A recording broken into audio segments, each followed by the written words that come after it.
खरं तर गोव्याचे मुख्यमंत्री प्रचाराला आणण्यासाठी आमचं कुठलंही दुमत नाही. त्यांनी प्रचाराला यावं. याआधीसुद्धा अनेक वेळा गोवा राज्याचे मुख्यमंत्री प्रचारासाठी आलेले आहेत, परंतु त्यांना गोव्याच्या मुख्यमंत्र्यांना या लोकसभा मतदारसंघातले प्रचार प्रमुख केले आहेत. याबद्दल आमचं म्हणणं आहे की तुम्हाला 3-3 मंत्रिपद, तुम्हाला केंद्रीय मंत्रिपद, तुमच्यासारखे स्वतःला फायर ब्रँड नेते समजणारे आमदार या जिल्ह्यामध्ये आहेत.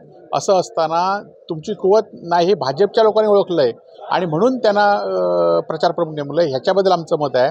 आणि खरं तर तुमची कुवत नाही भाजप नेत्यांनी उशिरा ओळखले, लोकांनी आधी ओळखलेलं आहे.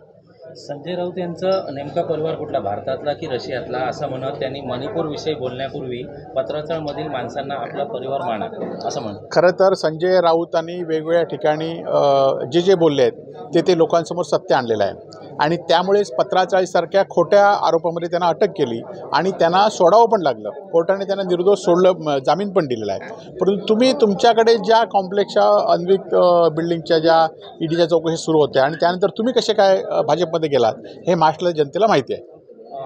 किरण सामंत सध्या सिंधुदुर्ग जिल्हा दौऱ्यावर येत आहेत, वारंवार त्यांचे दौरे होतात, याबद्दल काय सांगा? खरं तर किरण सामंतांचा एखादा उमेदवार लोकसभेला इच्छुक असेल तर त्यांनी दौरा करण्यात काही गैर नाही. परंतु किरण सामंतांचा आजचा दौरा मी वाचला तेव्हा ते लक्षात आलं की ते नारायण राणे समर्थकांमध्ये ते भेटी देत आहेत. आणि खरं तर याआधी आम्ही बघितलं अनेक निवडणुकीमध्ये एखादा उमेदवार ठरला की नारायण राणेंकडे गेला की तो सगळे ते प्रचाराला लागायचे. परंतु आता किरण सामंत हे नारायण राणेंना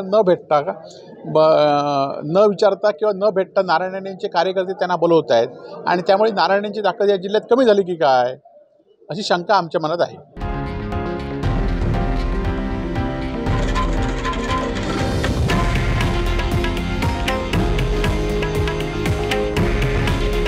हे आहे देशातील नंबर 1 न्यूज नेटवर्क आणि आपण पाहत आहात TV9 मराठी. काळजी तुमची, हित महाराष्ट्राचं.